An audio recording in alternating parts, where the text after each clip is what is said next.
నమస్తే the nine news కి స్వాగతం. పార్వతీపురం మన్యం జిల్లాలో ఆంధ్ర ఒరిస్సా సరిహద్దు ప్రాంతంలో ఆంధ్ర నుంచి ఒడిశా వెళ్తున్న ఒరిస్సా ఆర్టీసీ బస్సుకు అగ్ని ప్రమాదం జరిగింది. సాలూరు నుంచి 9 కిలోమీటర్ల దూరంలో ఘాట్ రోడ్డు మీద బస్సు ఇంజిన్ హీట్ ఎక్కడంతో ఒక్కసారిగా చెలరేగిన మంటలు.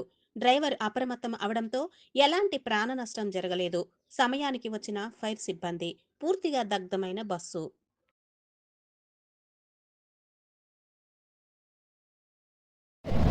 थोड़ा 2 किलोमीटर बाद मौसम थोड़ा स्लो हो गया।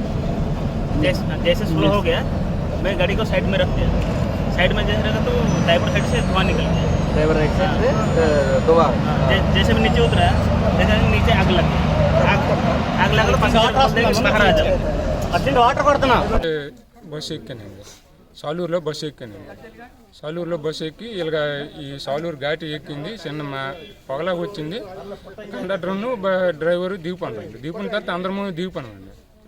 దిగిపోయిన తర్వాత మొత్తం కాలిపోయిందండి బస్సు. ఎవరికేం అవ్వలేదండి.